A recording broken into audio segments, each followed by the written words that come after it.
आज की इस दुनिया में जब भी हम कोई काम करते हैं, चाहे वो बिजनेस से रिलेटेड काम हो या अपनी लाइफ से जुड़ा काम, हम हमेशा सिर्फ दो चीजों पे बात करते हैं। पहली, व्हाट मतलब क्या, और दूसरी, हाउ मतलब कैसे। और जो सबसे ज्यादा जरूरी तीसरी चीज होती है, उसे तो हम बिल्कुल ही भूल जाते हैं। हेलो फ्रेंड्स, बुक इनसाइडर पर आप सभी का स्वागत है। आइए शुरू करते हैं हमारी आज की book summary start with why, जिसको लिखा है साइमन सिनेक ने। स्टार्ट विथ वाई जो बुक है वो शुरू ही तीसरी बात से होती है। साइमन सिनेक का कहना है कि किसी भी चीज का व्हाट एंड हाउ से भी ज्यादा जरूरी होता वाई, यानी आप जो भी काम कर रहे हो वो क्यों कर रहे हो, ये जानना बहुत ज्यादा जरूरी है। अक्सर लोग इस बुक को इसलिए नहीं पढ़ना चाहते हैं कि उन्हें लगता है कि ये बुक तो सिर्फ बिजनेस के लिए है, और ऐसा बिल्कुल नहीं है। आप लाइफ में कुछ भी काम कर रहे हो उसके लिए वाई जानना बहुत जरूरी है। इस बुक में हम आज बहुत कुछ नया सीखने वाले हैं।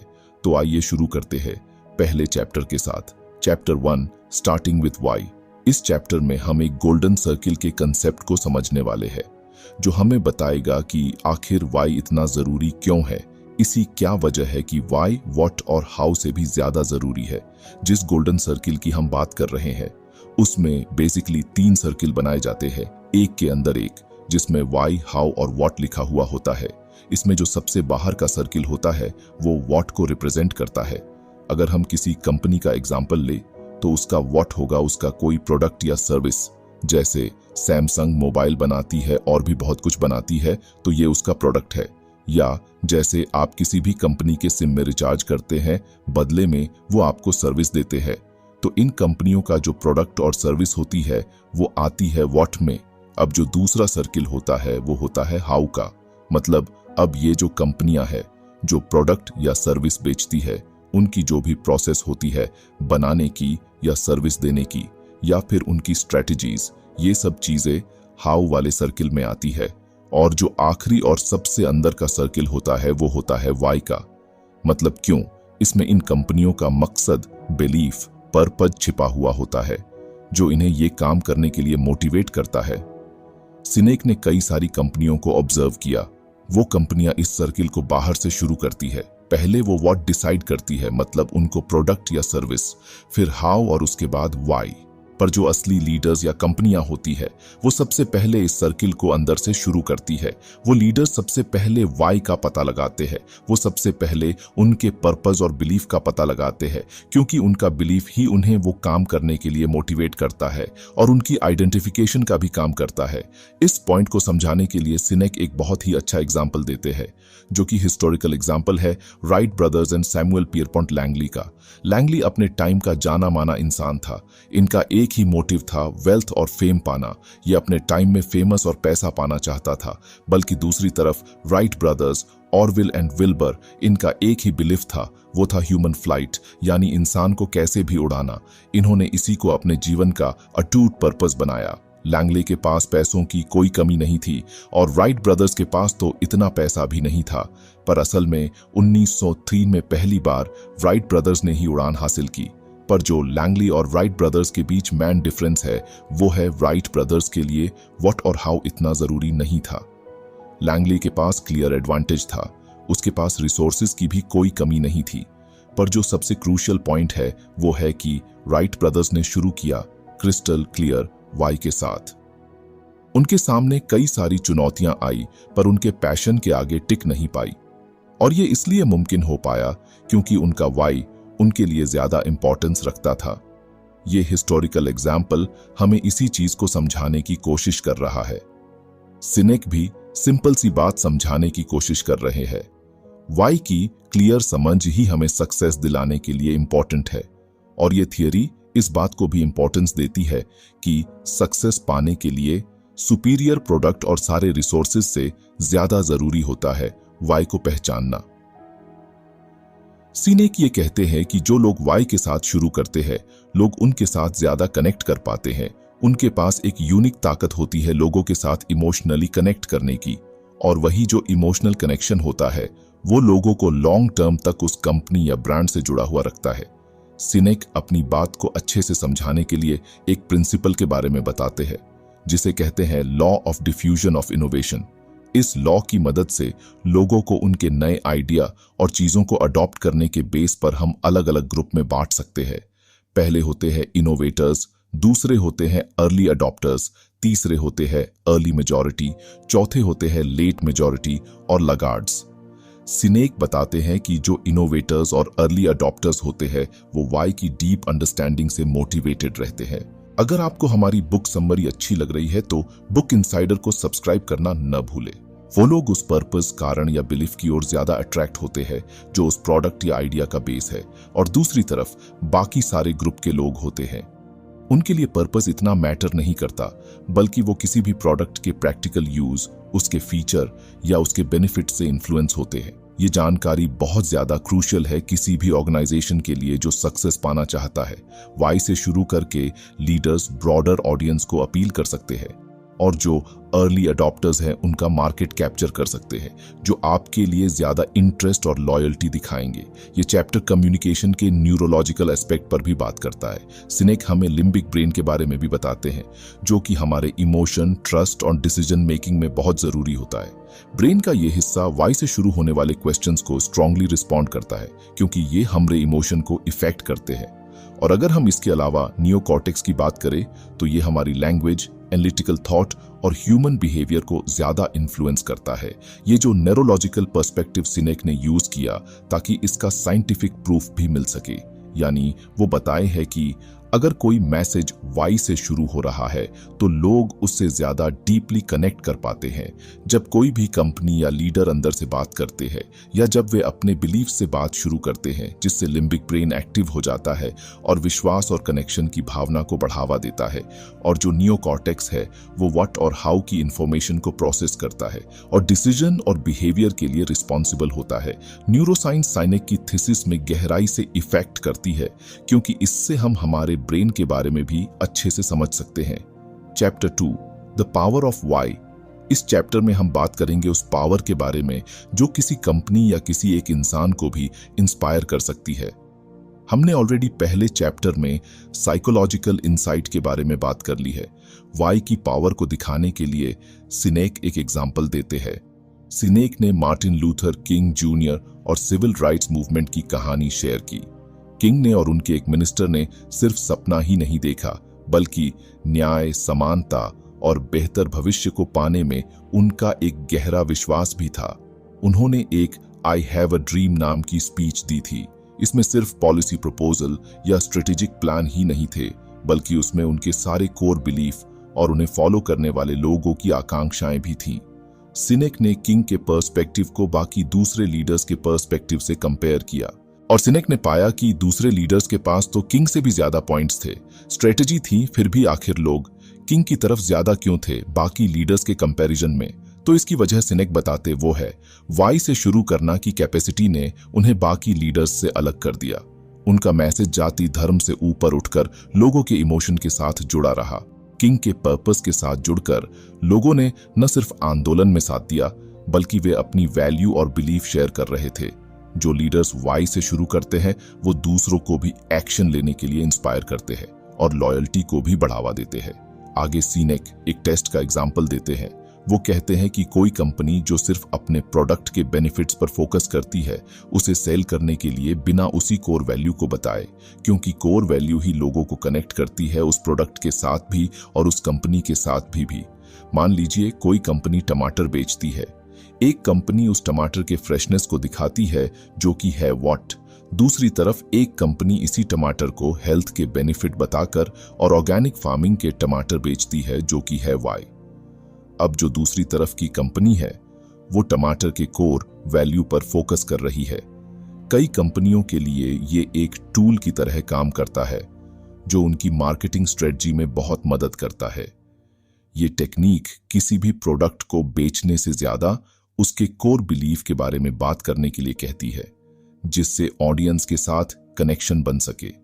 सिनेक इसमें एक और क्रिटिकल कंसेप्ट के बारे में बात करते हैं, मैनिपुलेशन वर्सेस इंस्पिरेशन। लोगों को इन्फ्लुएंस करने के दो तरीके होते हैं। एक होता है मैनिपुलेशन, जिसमें लोगों पर सिर्फ शॉर्ट टर्म बिहेवियर छागे होता है। मैनिपुलेशन में इतनी ताकत नहीं कि ये आप में लॉन्ग टर्म चेंज ला सके। इसके लिए सबसे अच्छा, वैल्यूएबल और जेन्युइन तरीका है इंस्पिरेशन। इसके लिए सिनेक साउथ अफ्रीकन एयरवेज फ्लाइट 295 की स्टोरी शेयर करते हैं। 1985 में उनका एक प्लेन क्रैश हो गया था, जिससे एयरलाइन को क्राइसिस भी झेलना पड़ा था ट्रेजेडी के चलते। सिनेक यहाँ दो तरह की अप्रोच बताते हैं, एक तो वॉट वाली जिसमें ये सिर्फ क्रैश की इंफॉर्मेशन प्रोवाइड करा सकते हैं। दूसरी अप्रोच है कि लोगों की भलाई और सुरक्षा की कमिटमेंट पर फोकस रहना। आप ऐसा लेटर जारी करें जो डीपर वैल्यू और पर्पस को दिखाता हो, जो अफेक्टेड लोगों, फैमिलीज, एम्प्लॉई के साथ जुड़ा रहे। मैनिपुलेशन और इंस्पिरेशन के बीच के डिफरेंस को आसानी से समझा जा सकता है। मैनिपुलेशन टेक्निक सिर्फ कुछ टाइम के लिए ही फायदा दे सकती है, लेकिन इसमें ऑथेंटिसिटी की भी कमी होगी और सस्टेनेबल सक्सेस भी नहीं मिलेगी। जो लीडर्स और कंपनियां होती है वो इंस्पायर करती है, उनका एक क्लियर पर्पस होता है और वो इसी से आपका ट्रस्ट और लॉयल्टी भी जीतती है। अगर आपको हमारी बुक समरी अच्छी लग रही है तो बुक इनसाइडर को सब्सक्राइब करना न भूले। ये चैप्टर हमें डिसीजन मेकिंग में भी वाई का इंपॉर्टेंस दिखाता है। सिनेक कहते हैं कि जब भी लोग अपनी वैल्यूज और बिलीफ्स को ध्यान में रखकर कोई भी डिसीजन लेते हैं तो उन्हें वो डिसीजन अच्छा भी लगता है और इमोशनली सेटिस्फाइंग भी लगता है। लोग उन लीडर्स और ऑर्गेनाइजेशंस की ओर अट्रैक्ट होते हैं जो उनके वैल्यूज को शेयर करते हैं, क्योंकि लोगों को लगता है कि ये तो हमारे ही अच्छे के बारे में है। सिनेक इसे डिटेल में समझाने के लिए गोल्डन सर्किल इन पॉलिटिक्स का कंसेप्ट बताते हैं। उनका मानना है कि जो सक्सेसफुल पॉलिटिकल लीडर्स होते हैं वो वाई से शुरू करते हैं, जो उनके वैल्यूज और पर्पस को क्लियरली दिखाते हैं, जो कि वोटर्स के साथ कनेक्ट करते हैं। और ऐसा करके ये लीडर्स एक आंदोलन क्रिएट करते हैं, लोगों को सिर्फ कुछ पॉलिसीज के लिए नहीं बल्कि उनके पीछे छिपा पर्पस के कारण एकजुट होने के लिए इंस्पायर करते हैं। सिनेक इस चैप्टर का एंड ये कहकर करते हैं कि आपको अपने वाई को ढूंढने के लिए एक्शन लेना होगा। आपको अपने कोर वैल्यूज और बिलीफ्स का पता लगाना होगा। लीडर्स इसी वाई को समझकर लॉयल्टी को जीतते हैं और आंदोलन बनाकर दुनिया बदलने की ताकत रखते हैं। Chapter 3, how bringing the why to life. Sinek 5 whys की टेक्निक को बताते हैं, जिसका यूज अक्सर लोग प्रॉब्लम सॉल्विंग में करते हैं। आइडिया यह है कि मुद्दों की गहराई को जानने के लिए 5 बार वाई को पूछना। बार बार वाई को पूछकर कोई नॉर्मल इंसान या ऑर्गेनाइजेशन उन फंडामेंटल प्रिंसिपल का पता लगा सकते हैं जो उनके कामों में हेल्प करते हैं। इस चैप्टर में सिनेक वाई और हाउ की कंसिस्टेंसी को भी इंपॉर्टेंस देते हैं। सिनेक का मानना है कि किसी भी लीडर्स और ऑर्गेनाइजेशन को सक्सेस पाने के लिए गाइडिंग प्रिंसिपल यानी हाउ को कोर बिलीफ्स यानी वाई के साथ अलाइन करना पड़ेगा। और जब इन दोनों यानी वाई और हाउ की लेयर्स के बीच गैप ज्यादा होने लगती है तो लोगों के बीच विश्वास की कमी होने लगती है, लोगों में भ्रम बढ़ जाता है। वाई और हाउ को एक साथ अलाइन करने के लिए सिनेक एक एप्पल कंपनी का एग्जाम्पल देते हैं। कंपनी का वाई है अलग तरह से सोचना और भाग दौड़ से अलग चलना, और उनका हाउ यूजर फ्रेंडली प्रोडक्ट्स बनाना है, साथ में नई टेक्नोलॉजी का यूज करके। वाई और हाउ के अच्छे कनेक्शन की वजह से ही एप्पल ने इतनी अच्छी सक्सेस पाई है। इस चैप्टर में सिनेक हाउ को भी अच्छे से समझते हैं। सिनेक 2 तरह के लीडर्स के बारे में बताते हैं। पहले वो जो अधिकार के साथ लोगों का नेतृत्व करते हैं, और दूसरे वो जो ऑथेंटिसिटी के साथ नेतृत्व करते हैं। जो लीडर्स अधिकार से नेतृत्व करते हैं वो लोगों को इन्फ्लुएंस करने के लिए उनके पद का यूज करते हैं, और दूसरी तरफ वो लीडर्स है जो ऑथेंटिसिटी के साथ नेतृत्व करते हैं और ये अपने काम, ट्रस्ट, बिलीफ से लोगों को इन्फ्लुएंस करते हैं। ऑथेंटिसिटी के साथ नेतृत्व को समझाने के लिए Sinek Herb Kelleher, the cofounder of Southwest Airlines, का एग्जाम्पल बताते हैं। कैलेहर ने न केवल कंपनी के पर्पस वाई के बारे में बताया बल्कि इसके वैल्यूज हाउ को भी जिया। उन्होंने एक कमिटमेंट करी positive and enjoyable workplace culture के लिए, और उन्होंने लो कॉस्ट ट्रैवल पर भी फोकस किया। हाउ और वाई को भी अच्छे से अलाइन किया। साउथवेस्ट एयरलाइंस न केवल अपने कम किराए के लिए बल्कि अपने मनोरंजन और कस्टमर सेंट्रिक अप्रोच के लिए भी जानी जाती है, जिसने इसे एयरलाइन बिजनेस में अलग बनाया। Chapter 4, what, communicating the why. Sinek का कहना है कि कंपनी वाट पर बहुत ज्यादा फोकस करती है, यानी वो अपने प्रोडक्ट या सर्विस के बारे में ज्यादा फोकस करते हैं बल्कि उन्हें अपने वाई पर ज्यादा फोकस करना चाहिए। अच्छे लीडर्स भी व्हाट से बचते हैं और उनके वैल्यूज पर्पस और बिलीफ्स को ज्यादा जोर देते हैं। सिनेक ने टिपिंग पॉइंट की कंसेप्ट पेश की, जिसमें इस बात पर जोर दिया गया कि किसी आंदोलन या विचार को फैलाने के लिए इसे एक क्रिटिकल मास तक पहुंचना चाहिए। इसके लिए वाइड ऑडियंस तक वाई को इफेक्टिवली कम्युनिकेट करने की जरूरत है। राइट ब्रदर्स के एग्जाम्पल को यह समझाने के लिए दोबारा देखा गया है कि कैसे उनकी सफलता न केवल पावर्ड फ्लाइट हासिल करने में थी, बल्कि ह्यूमन फ्लाइट की संभावना में उनके विश्वास को इफेक्टिवली कम्युनिकेट करने में भी थी। इस चैप्टर में सिनेक कम्युनिकेशन में लैंग्वेज के इम्पैक्ट को भी बताते हैं। वो एक कंसेप्ट को बताते हैं जिसे कहते हैं inside out versus outside in. Inside out communication का मतलब है जब कोई ऑर्गेनाइजेशन प्रोडक्ट के प्रोसेस, फीचर और स्पेसिफिकेशन के बारे में बात करती है, और इसके उल्टे outside in communication customer perspective, need और एस्पिरेशन से शुरू होती है। सिनेक का कहना है कि successful organization outside in communication को प्रायोरिटी देती है। सिनेक एप्पल के famous marketing campaigns think different का एग्जाम्पल देते हैं। अपने प्रोडक्ट्स की टेक्निकल स्पेसिफिकेशंस पर फोकस करने के बजाय एप्पल ने क्रिएटिविटी, इनोवेशन एंड आइडियल को चुनौती देने के वैल्यूज पर जोर दिया। यह कैंपेन क्लाइंट्स के साथ गहरे स्तर पर जुड़ गया, जिससे एप्पल की ब्रांड लॉयल्टी में योगदान हुआ। Chapter 5 putting it into practice, applying the why. Sinek 5C का कंसेप्ट बताते हैं, जो हमें पूरी फ्रेमवर्क बताता है कि कैसे हम वाई को प्रैक्टिस में ला सकते हैं। 5C के अंदर क्लैरिटी, डिसिप्लिन, कंसिस्टेंसी, ऑथेंटिसिटी और कोहेरेंस आते हैं। हर सी हमें वाई को लाने के लिए जरूरी है। इमेजिन कीजिए कि आप एक क्लब चला रहे हैं और आप चाहते हैं कि हर कोई यह जाने कि आपका क्लब क्यों अस्तित्व में है और इसका क्या मतलब है। क्लैरिटी, इसका मतलब है कि यह इंश्योर करना कि आपका क्लब ऑसम क्यों है। इस बारे में आपका मैसेज बहुत क्लियर और समझने में आसान होना चाहिए। आपके क्लब के लोग और बाहर के लोगों में इससे जुड़ा कोई कंफ्यूजन नहीं होना चाहिए। डिसिप्लिन, यह आपके क्लब के मुख्य विचारों पर लंबे समय तक टिके रहने जैसा है।